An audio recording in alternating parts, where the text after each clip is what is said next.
a estudiar Mateo. El día de hoy traigo un tema, ya, un mensaje temático, y el día de hoy vamos a estar hablando sobre la adoración cristiana, ¿ya? Adoración cristiana. Voy a pedir ahí a la pastora, ¿cierto?, que me ayude con el computador. Vamos a estar revisando varios textos bíblicos en esta tarde. Así que, mis queridos hermanos, ¿cómo se llama el tema de hoy día? La adoración cristiana. Amén. Cuando nosotros hablamos de adoración, ¿ya? ¿Qué es lo que es adoración? Debemos, ¿cierto?, saber definir estos términos. La palabra adoración en griego se escribe proskuneo, ¿ya? Y esta palabra, proskuneo, significa rendirse, ¿cierto? Rendirse, postrarnos delante de alguien, ¿cierto? Eso significa la palabra proskuneo. Por ejemplo, cuando eran tomadas las personas en la guerra, ¿cierto? ¿Qué es lo que hacían las personas? Se rendían. ¿Y qué es lo que hacían? Levantaban sus manos, ¿cierto? Se rendían, eran tomados como esclavos. Bueno, ahora nosotros nos rendimos, levantamos nuestras manos, nos rendimos ante el Señor, levantamos nuestras manos y pasamos nosotros ahora a ser esclavos por amor de Jesús. La palabra también tiene que ver con arrodillarse, postrarse. Tenga, por ejemplo, la figura de un rey, que está el rey y la gente cuando viene se presenta delante del rey. ¿Cómo lo hace? Con respeto, con reverencia, se arrodillan, se postran delante del rey. Bueno, nosotros nos arrodillamos y nos postramos no delante de un rey humano, nosotros nos arrodillamos y postramos delante del Rey de Reyes y Señor de Señores, ¿ya? Ante Él, ¿cierto?, nos rendimos, ante el Señor adoramos, a Él, ¿cierto?, nos entregamos con nuestra alma, mente, vida, corazón, y a Él, ¿cierto?, damos toda gloria, toda honra al Señor. Nosotros, mis queridos hermanos, debemos entender de que solamente a Dios debemos adorar. A Dios solamente Él es digno de ser adorado, de ser alabado, exaltado, glorificado, ¿ya? Cualquier cosa que nosotros, ¿cierto?, adoremos, ¿ya?, y que no sea Dios, eso se llama idolatría, ¿ya? Cualquier cosa que nosotros, sea una persona, sea un ángel que venga del cielo, ¿cierto?, sea alguna cosa, ¿cierto?, un equipo de fútbol, un cantante, no sé. Si nosotros adoramos y veneramos, ¿cierto?, eso y lo tenemos como lo máximo, eso es idolatría. Lamentablemente la Biblia dice, ¿cierto?, para las personas idólatras, que ellos no van a entrar al reino de los cielos, ¿ya? Entonces nosotros debemos adorar solamente al Señor. Y eso nosotros lo encontramos, por ejemplo, en Éxodo capítulo 20, versículo 4. A ver si la pastora me ayuda. Éxodo capítulo 20, versículo 4 al 6. Dice así: no te harás imagen ni ninguna semejanza de lo que hay arriba en el cielo, ni abajo en la tierra, ni en las aguas debajo de la tierra. No te inclinarás a ellas, ni las honrarás, porque yo soy Jehová tu Dios fuerte, celoso, que visito la maldad de los padres sobre los hijos, hasta la tercera y cuarta generación de los que me aborrecen. Y hago misericordia a millares, a los que me aman y guardan mis mandamientos. ¿Cierto? Entonces, esos versículos a nosotros nos hablan de que no debemos hacernos imagen, no debemos venerar imágenes, ¿cierto?, como hace algunas otras religiones en la India, o también, ¿cierto?, la religión católica, que ellos hacen imágenes y ellos dicen, no, es que no los adoramos, los veneramos. No, es lo mismo al final, ¿ya? Porque solamente debemos postrarnos, arrodillarnos, pedirle y adorar solamente al Señor. Un ejemplo de esto, por ejemplo, cuando el apóstol Pedro fue llamado a la casa de Cornelio, ¿cierto? Cornelio manda a llamar a Pedro para escuchar el evangelio. Dice de que Pedro, ¿cierto?, iba llegando a la casa y sale Cornelio a recibirlo y se arrodilla, ¿cierto?, delante de Pedro y lo empieza a adorar. Y Pedro le dice, oye, ¿qué haces? Levántate, yo soy un hombre igual que tú. Adora a Dios. También en la Biblia encontramos, ¿cierto?, de que un día el apóstol Juan vio la visión de Apocalipsis, ¿cierto?, en la isla de Patmos, cosas tremendas, maravillosas, y la visión estaba tan buena estaba la visión, que de repente el ángel que le estaba mostrando la visión va y se postra para adorar el ángel. Y el ángel le dice, ¿qué haces? Le dice, yo soy un consiervo tuyo, tú tienes que adorar a Dios. ¿Qué significa consiervo? Yo soy uno igual a ti que sirve y tú tienes que adorar a Dios. Un ángel no puede ser adorado, los hombres no pueden ser adorados, los profetas, los líderes religiosos, nadie merece ser adorado, solamente Dios debe ser adorado. Si nosotros adoramos cualquier otra cosa que no sea Dios, eso se llama idolatría. Nosotros adoramos a Dios, mis queridos hermanos, por quien Dios es. porque Él es digno de ser adorado. Él es nuestro creador, Él es el Señor, Él es Dios. Nosotros adoramos a Dios por quien es Él, pero lo alabamos al Señor por las cosas que Él hace. Esa es la diferencia, ¿cierto? Para que usted lo tenga claro, entre adoración y alabanza. Nosotros adoramos a Dios por quien Él es Él, pero nosotros alabamos al Señor por las cosas, las maravillas, las sanidades que Dios nos ayudó, que respondió a la oración, por las cosas que el Señor hace, ¿ya? Dice la palabra de que Dios está buscando adoradores que lo hagan en espíritu y en verdad. Y ese texto nosotros lo encontramos en Juan capítulo 4, versículo 23. En esa oportunidad, Jesús, ¿cierto?, le era necesario pasar por Samaria. Y dice la palabra de que en ese pozo, ¿cierto?, en Samaria había una mujer. Había una mujer bastante religiosa, ya, porque cuando Cristo se pone a conversar con esta mujer, le dice, bueno, ustedes, ¿cierto?, adoran allá en Jerusalén, y este es el lugar que tenemos que adorar y todo, bueno, y el Señor le empieza a decir, mira, ciertamente yo tengo agua de vida que darte, ¿cierto?, pero ve y llama a tu marido. Es que no tengo marido. Y el Señor ahí, ¿cierto?, la empieza a confrontar con la palabra y le dice, bueno, es que 5 maridos has tenido y el que con ahora tienes no es tu marido. Es decir, había tenido 6 maridos, ¿ya? Entonces el Señor la confronta con la verdad, pero ella empieza a decir, bueno, es que ustedes adoran allá, y el Señor al final le dice, mira, ustedes adoran lo que no saben, nosotros adoramos lo que sabemos, porque la salvación viene de los judíos, porque de ahí iba a venir el Mesías, ¿ya? ¿Qué es lo que le quiero decir con esta historia? Hoy en día hay mucha gente que es adoradora, pero es religiosa. Adoradora, o se consideran adoradores, van el domingo al culto, a misa, se pegan en el pecho, ¿cierto? Se persignan algunos, ¿cierto?, se arrepienten, piden perdón, pero salen de la capilla, salen del templo, salen a fumar, salen a hacer lo malo, salen a robar. O sea, el domingo se arrepienten, pero el lunes ya empieza de nuevo la semana de pecado, se emborrachan y todo. Yo siempre conversaba con una hermana acá en la iglesia y me decía de que ella tenía un conocido, ¿cierto?, que era religioso. Y ahí esta persona de repente podía estar el día sábado súper curado, pero el día domingo estaba clavado ahí en la misa de la mañana. Eso es ser religioso. Y Dios no busca que nosotros seamos adoradores religiosos. Dios quiere que seamos adoradores en espíritu y en verdad. Es decir, que lo hagamos de forma real y de forma verdadera. Que nuestra adoración sea genuina. Que tu adoración haya provocado en ti un cambio de vida, ¿ya? Eso es lo que busca el Señor. No solamente que nosotros hagamos ritos, cumplamos, que quizás ofrendemos, que cantemos alabanza, que nos congreguemos, pero después que salgamos de acá seguimos siendo los mismos demonios, ¿cierto?, que entramos. Sino que haya un cambio en nuestra vida. Esa es la adoración que Dios espera recibir de sus adoradores. Lamentablemente hay muchas personas, ¿cierto?, que adoran a Dios por los motivos equivocados, ¿ya? Por ejemplo, la palabra en Isaías 29:13, ¿cierto? El Señor en el Antiguo Testamento le hace una crítica a su pueblo y le dice, este pueblo de labios me honra, ¿ya? Dice pues el Señor, porque este pueblo se acerca a mí con su boca y con sus labios me honra, pero su corazón está lejos de mí. Y su temor de mí no es más que un mandamiento de hombres que le ha sido enseñado. Jesús también citó este texto en el Nuevo Testamento, hablando de que muchas veces las personas cuando quieren adorar a Dios ponen sus tradiciones por sobre la palabra de Dios, ¿ya? Yo me acuerdo, hermano, años atrás, cuando yo era niño, estaba recién yendo a la iglesia. En ese tiempo, hermano, la batería era del diablo. Era del diablo, tocar con guitarra eléctrica era del diablo eso. Usar un amplificador en la iglesia, eso era lo peor que había. Pero eso no tiene un fundamento bíblico, ya eso no tiene una base escritural en la palabra. De hecho, vamos a revisar Salmo 150. Alabe a Dios, ¿cierto? Con flauta, con arpa, con címbalos, ¿cierto? En la batería. Entonces, ¿cómo alababa el pueblo a Dios? Lo alababa, ¿cierto? Con instrumentos musicales, el Salmo 150. A ver, pastora, para que lo revisemos.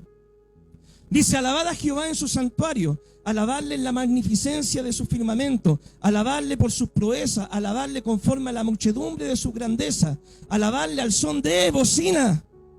Tocaban bocinas, trompetas, ¿cierto? Alabarle con salterio y arpa, con instrumentos de cuerda. Alabarle con pandero y danza, ya con pandero y danza. Alabarle con cuerda y flauta. Alabarle con címbalos, ¿cierto? Címbalos resonantes, con címbalos de júbilo. Todo lo que respira, alabe a Jehová, aleluya. Acá me dan ganas de decir que un grito de júbilo, hermano, amén, ¿cierto?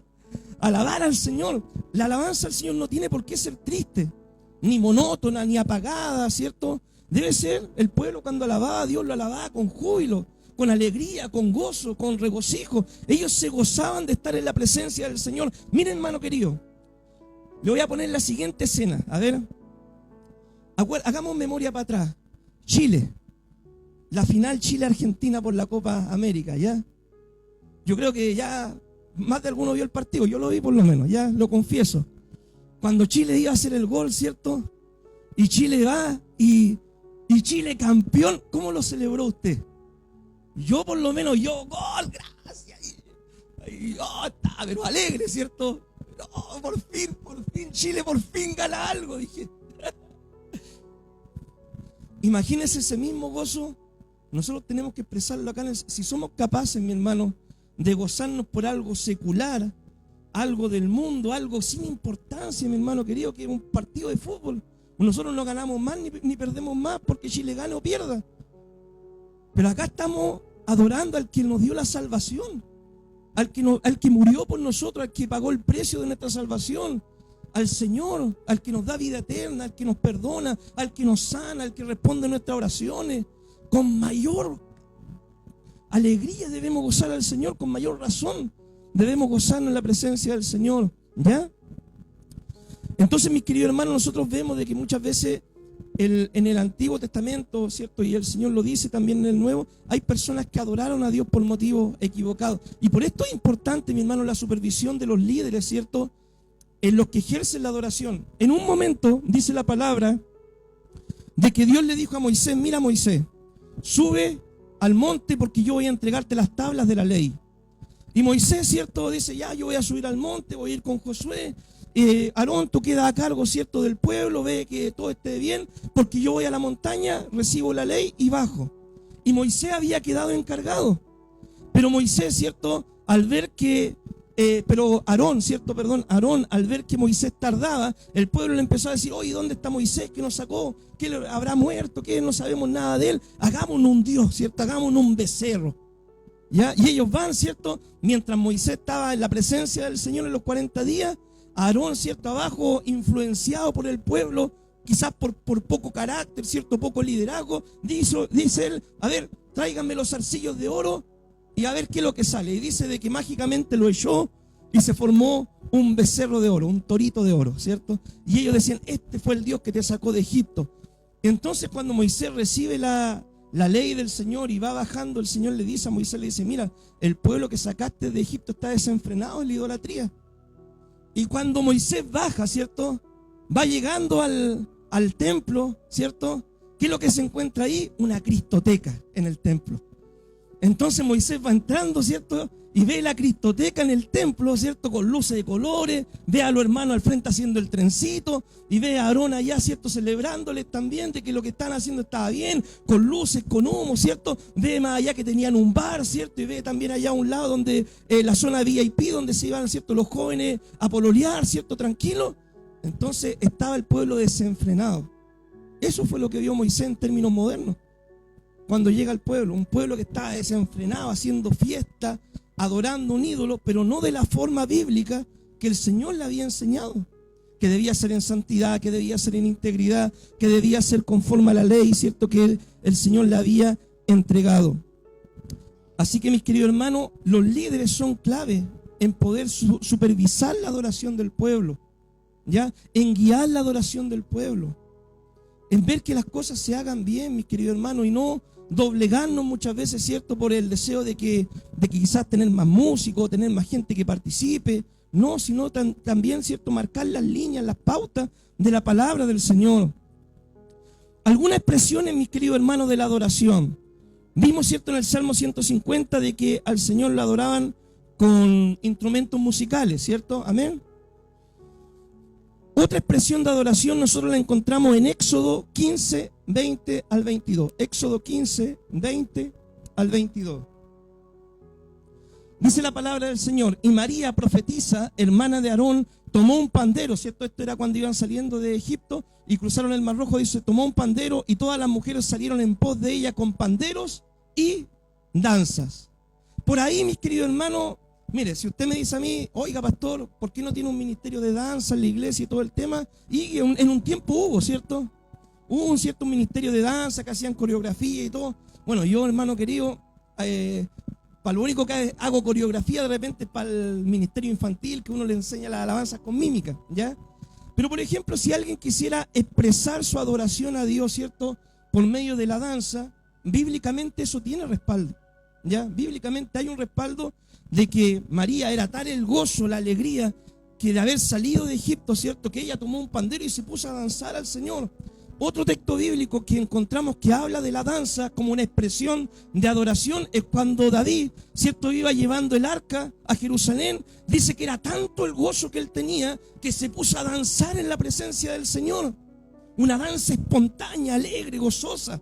Ahora, si nosotros de repente o alguien dice yo quiero danzar al Señor, está bien, ¿cierto? Está bien que pueda danzar al Señor en un culto, ¿cierto?, en medio de la alabanza. Pero, por ejemplo, ahí es donde nosotros debemos saber tener los márgenes claros. Así como María danzó y su danza era una danza femenina, ¿cierto? David también danzó, pero David danzó con una danza masculina. Si alguien va a danzar al Señor, no puede el hombre, ¿cierto?, danzar como una mujer, ni la mujer como un hombre, ¿cierto? No puede ser de la misma forma. Hay un tipo de danza que puede hacer una mujer, hay un tipo de danza que puede hacer un hombre. Obviamente, si alguien va a danzar, tiene que vestirse con pudor y modestia, dice la palabra. ¿Por qué? Porque si uno va a danzar, la gente, ¿qué es lo que quiere? Alabar a Dios, en vez de estar mirando a la persona, ¿cierto? Que quizás cuando se mueve, ¿cierto?, se puede ver algo más allá. Eso no nos interesa a nosotros ver acá en el templo, porque nosotros venimos acá a adorar a Dios, ¿ya? Entonces, todas esas precauciones hay que tenerlas. Pero por ahí de repente en internet uno encuentra tantos mensajes y tanta gente, ¿cierto?, que dice, no, que las danzas, eso no hay que hacerlo y todo. Bíblicamente hay un fundamento de que si alguien quiere adorar a Dios de esa forma, lo puede hacer, ¿cierto? Bíblicamente, escrituralmente está. El pueblo de Israel en su cultura, ¿cierto?, cuando se juntaban ellos y hacían fiesta a Jehová, ellos no es que, ¿cierto?, llegaban así, se sentaban en filita como nosotros y todo el tema y cantaban la alabanza. Nosotros los cristianos, quizás acá en Chile somos de repente muy planos para adorar a Dios, pero ellos, ¿cierto?, cuando adoraban a Dios saltaban y se regocijaban y hacían círculo alabando al Señor y todo, porque ellos era una fiesta donde adoraban al Señor. Y para nosotros también debería ser una fiesta adorar al Señor. Un gozo, una alegría, algo, ¿cierto?, que salga del corazón. Obviamente, sin convertir la iglesia en un libertinaje. Pero sí, ¿cierto?, podemos gozarnos mientras adoramos al Señor. David también danzó delante de la presencia del Señor. Ahora, si yo no sé cantar, si yo no sé tocar instrumentos, si yo soy más duro, ¿cierto?, que un palo, ¿cierto?, para poder bailar, ¿cierto?, danzar al Señor, ¿qué otra forma tengo para poder adorar al Señor? En la Biblia encontramos de que había una mujer que adoraba al Señor con sus buenas obras. Esa era su forma de expresar su amor a Dios, su pasión por Dios, su reverencia por Dios. Mire lo que dice la palabra en Hechos 9:36. Hechos 9:36.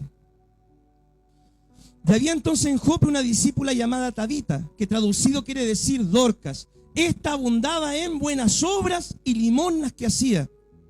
Ella quizás no sabía cantar, no sabía danzar, no sabía tocar instrumentos, no sabía quizás evangelizar mucho, pero su forma que ella adoraba a Dios era por medio de las buenas obras.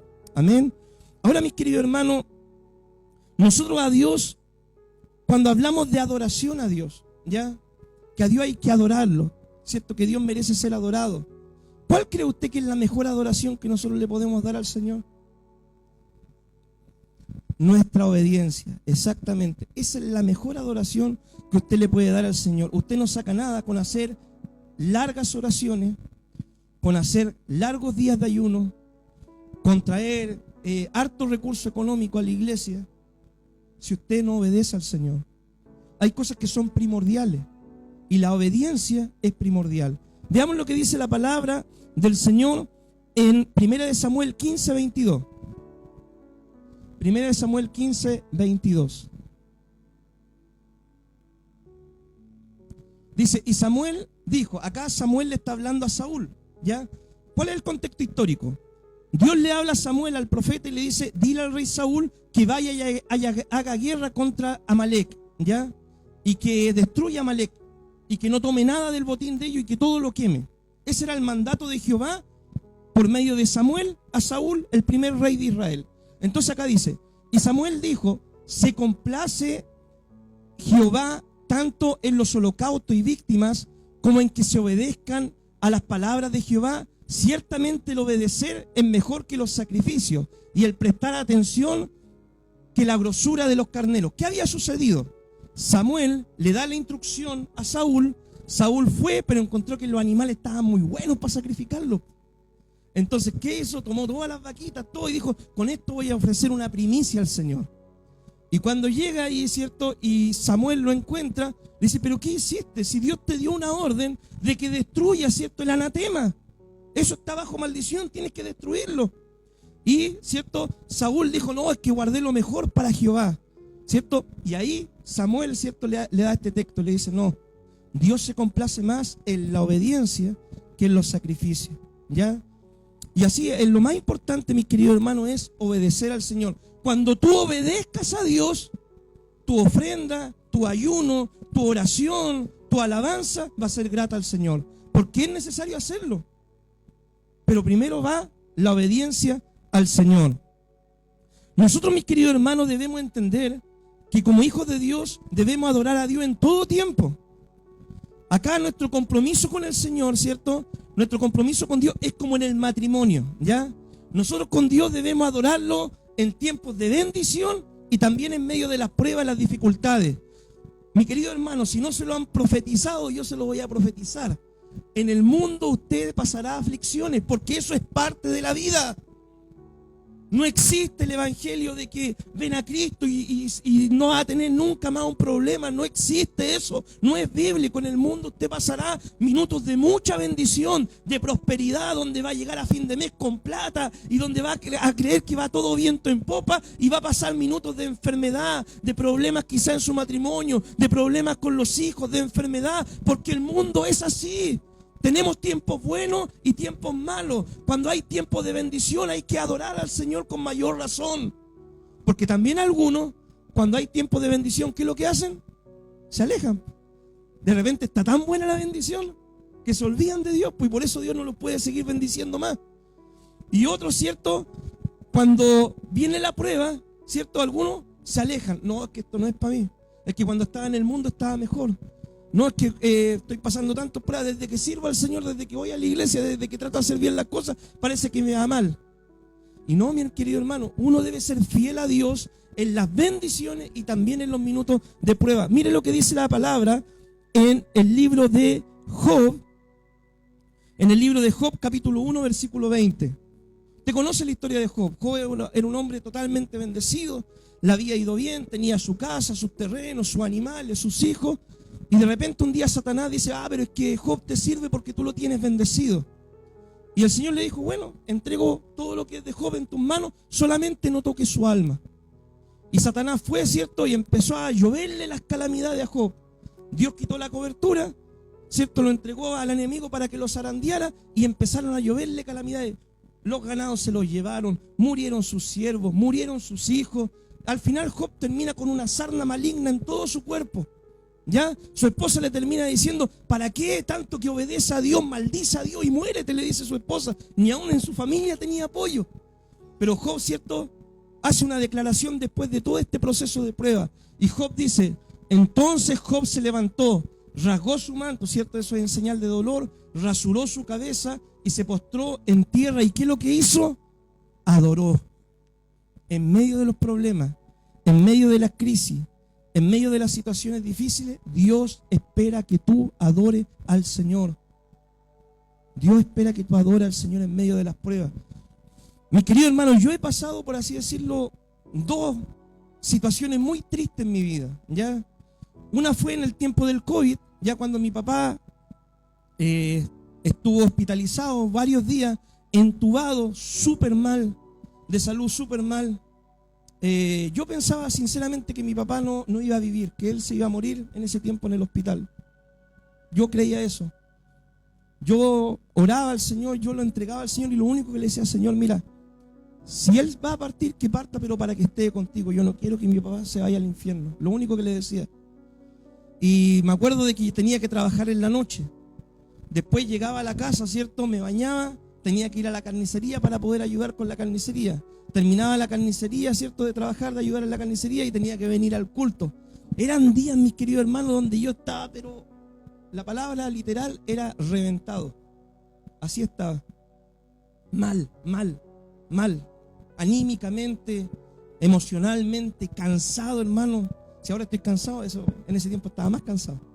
Estaba súper cansado. De repente habían días que yo me ponía a hablar con la Zule, hablábamos por teléfono y después yo quería puro llorar. Me postraba delante del Señor y lloraba y descansaba, ¿cierto? En el Señor en ese tiempo. Pero aún así, en medio de la prueba, de la dificultad, yo venía acá al culto y acá adoraba al Señor y acá alababa al Señor y acá glorificaba el nombre del Señor. Esa fue una prueba, mis queridos hermanos. La otra fue cuando mi esposa, ¿cierto?, estuvo enferma, ¿ya? Estuvo hospitalizada también, ¿cierto? Muy triste, ¿cierto? Si alguien ha tenido un familiar cercano enfermo en el hospital lo puede entender. Es muy triste, mis queridos hermanos. Muy triste. Yo, claro, delante de los hermanos uno se reía, todo bien y todo. Yo después llegaba arriba, llegaba puro a llorar, mi hermano. Oraba, escuchaba alabanzas, me acuerdo. Y sin cuestionar a Dios, pues sin decir, ¿y por qué, Señor, a mí? ¿Cierto? Si soy tu mejor guerrero, no. No sin cuestionar a Dios, no, simplemente, Señor, ayúdame, dame paz, dame fuerza. Y me acuerdo de que en ese tiempo empecé a escuchar una alabanza que después se la compartí a la pastora y me ministraron mucho en ese tiempo, ¿ya? Uno era, qué hermoso es cada momento, ¿cierto? Y la otra es la bondad de Dios. Me acuerdo que las ponía y lloraba. Y después venía el culto y tenía que venir al culto, ¿cierto? Algunos hermanos se acordaban de ese tiempo. Yo venía todo vestido de negro. Era tal, mi hermano, la tristeza que yo tenía. Pero igual venía a adorar al Señor. Igual viene a adorar al Señor. Igual viene a adorar al Señor. En medio de la prueba, mi hermano, Dios espera que tú adores a Dios. Dios espera que tú adores la bendición cuando todo va bien. Pero en medio de la prueba, en medio del dolor, en medio del sufrimiento, Dios igual espera que recibir tu adoración. Cuando estemos alegres, ¿cierto? Dice la palabra en Santiago capítulo 5, versículo 13. Cuando estemos alegres, cantemos alabanzas, dice el Señor. Y cuando estemos tristes, dice el Señor, hagamos oraciones. ¿Ya? Así que, mis queridos hermanos, estas son expresiones de adoración al Señor. Nosotros, ¿cómo podemos adorar a Dios en nuestro tiempo devocional, mi hermano querido? Nosotros, por ejemplo, cuando oramos al Señor y oramos al Señor, cuando nos presentamos delante de Dios, no es solamente llevar un pliego de peticiones, ¿cierto? No es que nosotros vamos a la presencia del Señor y decimos, Señor, mira, necesito el campo, necesito el auto, necesito que me aumenten el sueldo. Uno no ora de esa forma, ¿ya? Uno cuando ora, por ejemplo, en su oración, la oración tiene varias partes. La oración, por ejemplo, tú cuando oras, tú tienes que confesar tus pecados al Señor todos los días, ¿ya? Cuando tú oras, tienes que adorar a Dios. Señor, te alabo, te adoro, el Padre nuestro, ¿cierto? Te doy, Padre nuestro que está en los cielos, santificado sea tu nombre. O como Jesús dice en Mateo 11:25, te alabo, oh Padre, Señor del cielo y de la tierra, porque escondiste estas cosas de los sabios y entendidos y se las has revelado a los niños. Cuando tú oras, ¿cierto? Tienes que adorar a Dios. Cuando tú oras, tienes que hacer súplica por tu vida personal. Tienes que agradecer a Dios. Y tienes también que orar por los demás, suplicar por los demás. Estas son todas las expresiones de adoración que nosotros hacemos en nuestro minuto devocional con Dios. Pero también nosotros podemos, si tenemos el don, ¿cierto?, orar a Dios en lengua. Dice la palabra en Hechos 2:11 que cuando vino el Espíritu Santo, los discípulos hablaron en otras lenguas y hablaban de las maravillas de Dios. Si tú tienes el don, ora a Dios en lengua. Cuando tú oras en lengua, tú estás ministrando a Dios, Dios te está ministrando a ti, tú te estás edificando y Dios recibe esa adoración en lenguas. También, mis queridos hermanos, hay momentos de que quizás no sabemos cómo orar nosotros. Quizás no sabemos cuál es la voluntad de Dios, no tenemos certeza o no tenemos palabras para orar. Entonces, en esos minutos, el Salmo El Salmo 37:7 nos invita a guardar silencio delante de Jehová, presentarnos delante del Señor y decirle, cierto Señor, mira, me presento delante de ti, y esperar en Dios. Esta petición la entrego y esperar un tiempo en silencio en la presencia del Señor. Dice, guarda silencio ante Jehová y espera en Él. Esperar a Dios en oración. Podemos, mis queridos hermanos, ocupar nuestra Biblia para adorar al Señor citando textos de la palabra. El Señor se goza cuando ocupamos la Escritura y cuando oramos y buscamos su presencia. Cantar alabanza al Señor cuando adoramos al Señor. Mire lo que dice el Salmo 119, 164. Salmo 119, 164. 7 veces al día te alabo a causa de tu justo juicio. No era que David apartaba 7 horas al día para ir a orar. Él era un rey, era un hombre ocupado, ¿ya? Pero 7 veces al día David se apartaba para poder adorar al Señor. Quizás, cierto, no eran oraciones de 1 hora ni de media hora. Quizás eran 5, 10, 15 minutos que él, cierto, apartaba ese tiempo y adoraba al Señor y cantaba un salmo, una alabanza, hacía una plegaria, una oración, cierto, meditaba en la ley de Jehová y después volvía a sus actividades como rey. Pero esto nos muestra cómo adoraban los hombres de Dios al Señor en la Biblia. Por ejemplo, esto le compartía a un hermano. Si uno hace la liturgia de la hora, ¿cierto? La liturgia de la hora, el día, ¿cierto? Uno ve 12, 3, 6, 9, ¿cierto? El reloj, ¿cierto? 12, 3, 6, 9.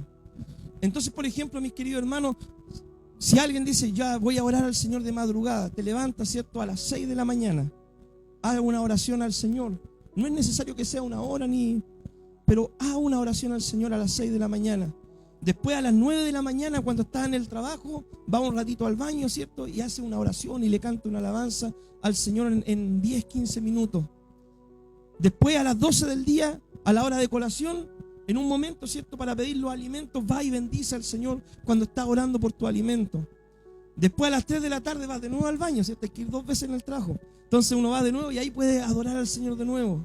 Después sales, ¿cierto?, de tu trabajo y llega a tu casa a las 6 de la tarde, vuelve a adorar al Señor. Después, ¿cierto?, en la noche, ¿cierto?, después de la oncecita, a las 9 de la noche, vuelve a adorar al Señor. Y después a las 12 de la noche, cuando te vas a acostar o cuando estás en tu cama, o si te despiertas de madrugada, ¿cierto?, vuelve a adorar al Señor. 7 veces al día. Si uno, por ejemplo, hace este ejercicio de orar al Señor cada 3 horas, uno perfectamente bien lo puede hacer. Ahora, si uno lo hace cada 2 horas, uno podría quizás hacerlo más. Pero eso se llama la liturgia de la hora, mis queridos hermanos. Así que, mis queridos hermanos, esto le quiero compartir. Algunos consejos, mis queridos hermanos, igual hablando de adoración, ¿cierto?, para el ministerio musical. Busca Primera de Crónicas 15:22.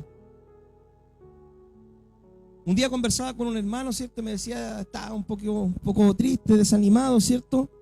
Y yo le citaba este texto, le decía, y que Ananías, principal de los levitas en la música, fue puesto para dirigir el canto, porque era entendido en ello. De repente es interesante analizar los nombres de la Biblia. ¿Sabe lo que significa el nombre Kenanías? Significa Dios estableció. Dios estableció. Si tú estás en el ministerio de la música, si tú estás adorando al Señor como un músico, como un levita, ¿cierto?, adorando al Señor, es porque Dios te estableció ahí. Y porque tú eras entendido, ¿cierto?, en dirigir los cánticos, en dirigir la alabanza del pueblo de Dios. No estás ahí porque tú quisiste. No estás ahí porque el pastor te puso. Estás ahí porque Dios te estableció para dirigir la alabanza del pueblo de Dios. Porque tenías capacidades, dones, talentos, habilidades. Dios fue quien te estableció. No el hombre, no la mujer. Fue Dios. Dios, mi hermano, se glorifica, ¿cierto?, cuando nosotros alabamos al Señor. Dice la palabra, ¿cierto?, en Segunda de Crónicas, capítulo 20, versículo 22. De que un día Josafat estaba en la guerra, ¿cierto?, y veía que los enemigos eran muchos. Y dice, y cuando comenzaron a entonar cánticos de alabanza, Jehová se puso contra los hijos de Amón, puso contra los hijos de Amón, de Moab y del monte de Seir, las emboscadas entre ellos mismos que venían contra Judá, y se mataron unos a otros. ¿Por qué? Porque el pueblo estaba alabando al Señor, el pueblo estaba glorificando a Dios, y el enemigo se turbó y entre ellos se mataron. Cuando tú adoras al Señor, las murallas caen. Cuando tú adoras al Señor, el enemigo, Satanás, se turba. Cuando tú adoras al Señor, las cadenas de la prisión se rompen. Cuando tú adoras al Señor, hay un terremoto espiritual que provoca avivamiento. Cuando el pueblo adora al Señor en espíritu y en verdad, Dios se glorifica. Dios habita en medio de la alabanza de su pueblo. La alabanza tiene poder, mi hermano. Dios se glorifica, mi hermano, cuando los ministros, ¿cierto? También que sirven al Señor, lo hacen en santidad. Josué 3, 5 al 7. Josué 3, 5 al 7. Pues todos, Josué 3, 5 al 7 dice: y Josué dijo al pueblo: santificaos, porque el Señor hará mañana maravillas con vosotros. Dios, mi hermano, se glorifica cuando el pueblo se consagra, se santifica, cuando se aparta para Dios, cuando busca a Dios en oración, en ayuno, cuando confiesa su pecado, cuando se arrepiente, cuando deja de hacer lo malo. Dios va a empezar a glorificarse. Debemos, mis queridos hermanos, cumplir nuestro ministerio con responsabilidad. En 2 de Crónicas 29, 34 dice la palabra de que llegó un tiempo donde el pueblo tenía que, los sacerdotes, prepararse para ofrecer las ofrendas de Jehová. Pero ¿qué había pasado? Los sacerdotes no se habían preparado, pero sí los levitas habían sido más cuidadosos en la preparación y tuvieron que ayudarle, ¿cierto?, a los sacerdotes. Y esto nos habla, mis queridos hermanos, de que debemos prepararnos nosotros. Tenemos un ministerio, ¿cierto? Y debemos prepararnos para poder servir al Señor de forma óptima. Debemos cuidarnos, mi hermano, de no ofrecer fuego extraño en la presencia del Señor. No hacer cosas, ¿cierto?, porque es la moda. No hacer cosas porque la iglesia del vecino lo hace, ¿cierto? No hacer cosas porque todo el mundo lo hace, no. Tenemos una identidad propia nosotros, una identidad que Dios nos ha dado por medio de la palabra. Y debemos cuidarnos de no ofrecer fuego extraño al Señor. Mis queridos hermanos, hay muchas cosas que la gente hace por moda, que la cristoteca, que el bar en la iglesia, que un montón de cosas se ven hoy en día en las diferentes iglesias alrededor del mundo. Pero debemos cuidarnos nosotros de marcar una diferencia. Dice que Nadab y Abiú, ¿cierto?, cuando fueron a ofrecer fuego extraño, Dios los cortó de su presencia. Es decir, si nosotros ofrecemos fuego extraño, corremos el riesgo de que Dios nos pueda disciplinar a nosotros. Algunas veces, ¿cierto?, la gente, igual, mis queridos hermanos, dice: no, que la alabanza moderna, ¿cierto?, la alabanza moderna no es cristocéntrica. ¿Ha escuchado eso usted o no? Y muchas veces, mis queridos hermanos, cuando nosotros analizamos lo que es la alabanza moderna, ¿cierto?, independiente del cantante o no, pero muchas veces la alabanza moderna es cristocéntrica y es más cristocéntrica que la alabanza antigua. Mire, por ejemplo, un ejercicio: fiesta en el desierto, ¿cierto? Dice, en la palabra dice así, y empieza citando un texto de la palabra, y son puros textos bíblicos que va citando. Pero cuando, por ejemplo, vemos la alabanza antigua, que los hermanos de antes decían: no, que esa alabanza es la más espiritual. ¿Cómo va a haber una alabanza antigua? Tú, Satanás, bien lo sabes. ¿A quién le están dirigiendo la alabanza? ¿Sí o no? Tú, Satanás, bien lo sabes, que en las buenas, en las malas voy a servir a mi Dios. Yo que sepa, la alabanza no es para dirigirla a Satanás, sino que la alabanza es para dirigirla al Señor. Entonces, mis queridos hermanos, debemos cuidarnos en esto. Por ejemplo, cuando nosotros vemos una alabanza de Hillsong, ¿cierto?, que algunos lo critican, la música, ¿cierto?, de independiente si les gusta o no las personas y todo, el credo, ¿cierto? Y eso hay que ser teólogo para cantar esa alabanza. Creo en nuestro Dios el Padre, en su Hijo Cristo el Rey, creo en el Espíritu Santo, Dios tres en uno es, ¿cierto? Creo en la iglesia, creo que vendrás por tu iglesia, y es el credo de la iglesia. Y una alabanza, ¿cierto?, moderna, teológicamente correcta. Entonces nosotros debemos también saber discernir cuando alguien le dice: no, que la alabanza moderna, ¿cierto?, esa alabanza no es buena. No, hay que saber discernir. Por eso uno tiene que saber distinguir estas cosas. Mis queridos hermanos, Dios, ¿cierto?, había estipulado hasta cómo los sacerdotes, los levitas debían ministrar al Señor, ¿cierto?, cuando ellos se subieran al altar. Dice, cuando te suba al altar, ¿cierto?, cuando te suba por proscenio, ¿cierto?, debe ocupar ropas largas y todo para que no se descubra tu desnudez. Esos son consejos, ¿cierto?, para el ministerio musical. Vestirse con pudor, con modestia, ¿cierto?, para no mostrar más de lo debido, ¿ya? Que todas las cosas, mis queridos hermanos, nosotros como ministros del Señor lo hagamos con respeto, con reverencia. Dice la palabra en 1 Samuel 2:12 de que los hijos de Elí, ¿cierto?, el nombre de Dios era blasfemado entre el pueblo porque los hijos de Elí menospreciaban las ofrendas, los sacrificios de Jehová. Dice que los hijos de Elí, ¿cierto?, se acostaban con las mujeres que venían al tabernáculo, sacaban, ¿cierto?, de la ofrenda, ¿cierto?, sacaban la carne sin que fuera ofrecida. Y era tal la actitud, ¿cierto?, que ellos tenían, que la gente menospreciaba, ¿cierto?, las ofrendas que ofrecía el Señor. Cuidémonos, mi hermano, de hacer las cosas con excelencia, con amor, con integridad, hacer bien las cosas para que el nombre de Dios no sea blasfemado entre el mundo. Y por último, mi hermano, cuidémonos del orgullo y de la vanagloria. Como músicos de repente pueden que luchen con esto, ¿cierto? Un adorador, un músico, el orgullo y la vanagloria. Veamos Ezequiel 28, 13 al 17. Ezequiel 28. ¿De qué nos hablará este texto? Dice, en el Edén, ponga atención, mi hermano, en la lectura, ponga atención y fíjese en los detalles. En el Edén, en el huerto de Dios estuviste. De toda piedra preciosa era tu vestidura, de cornalina, topacio, jaspe, crisólito, berilo, ónice, de zafiro, carbunclo, esmeralda y oro. Los primores de tus tamboriles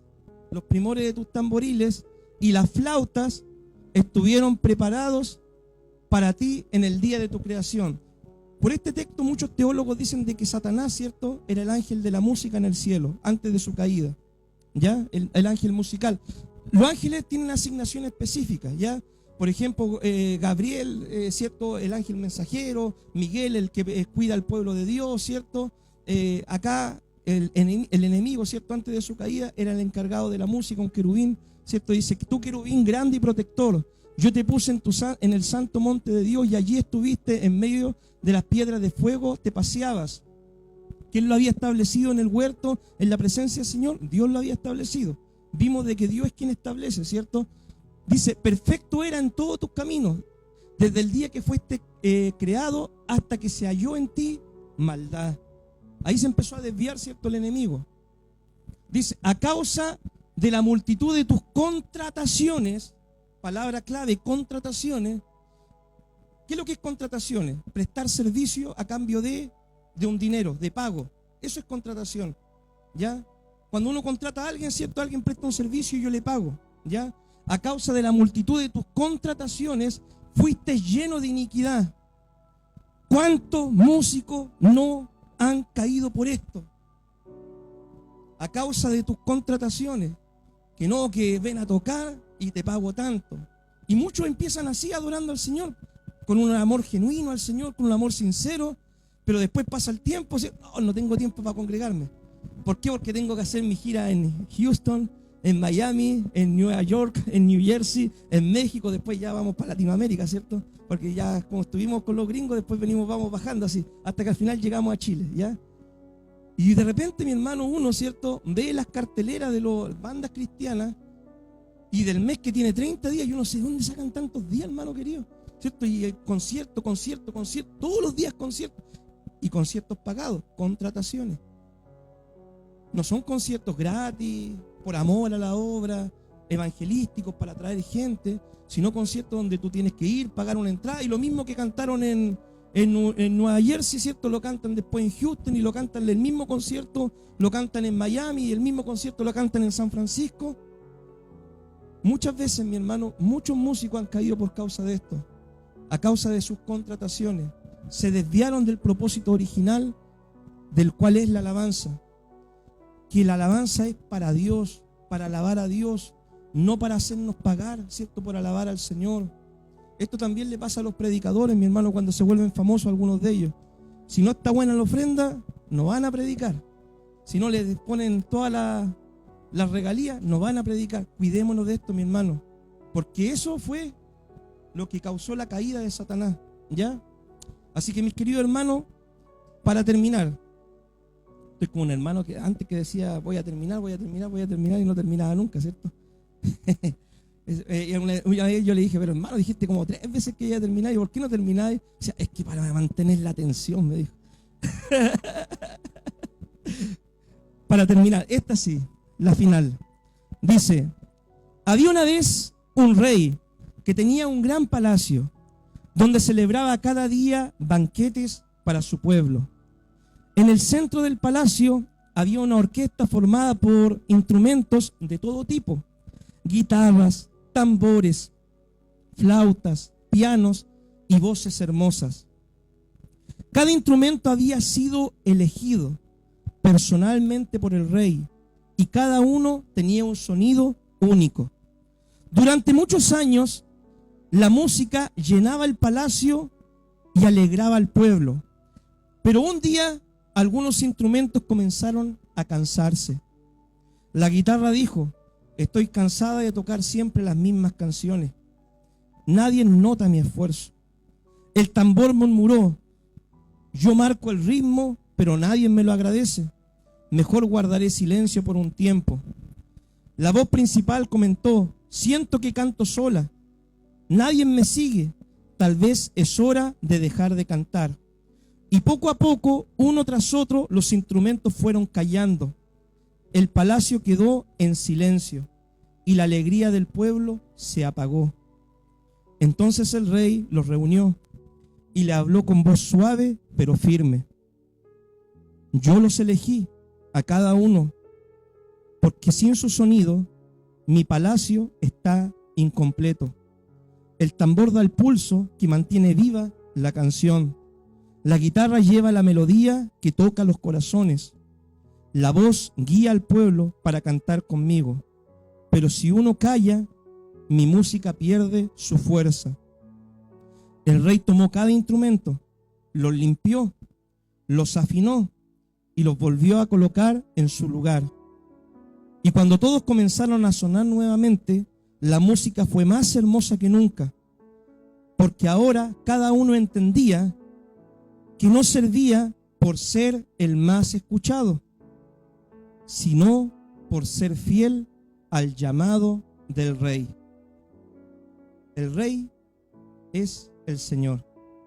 Amén. Y nosotros todos somos parte de la orquesta de Dios, que debemos entre todos juntos adorar a Dios, porque en medio de la alabanza de su pueblo, el Señor se glorifica. Amén. Oramos al Señor. Padre, te damos gracias, Dios, por este tiempo de enseñanza. Amado Dios, que lo que hemos estudiado el día de hoy lo podamos entender, lo podamos comprender, poner por obra. Amado Dios, bendice este tiempo de enseñanza, Señor. Bendigo, Dios mío, a mis hermanos músicos. Te pido que los siga usando para la gloria y la honra de tu nombre. Y ayúdanos a todos, Señor, a ser verdaderos adoradores en espíritu y en verdad, a poder adorar, honrar tu nombre siempre, en todo tiempo, Señor, en las bendiciones y también en las pruebas. Ayúdanos, Señor. Te damos gracias, Dios, por este tiempo. Amado Dios, que podemos escuchar el mensaje de tu palabra. En el nombre de Jesús. Amén y amén.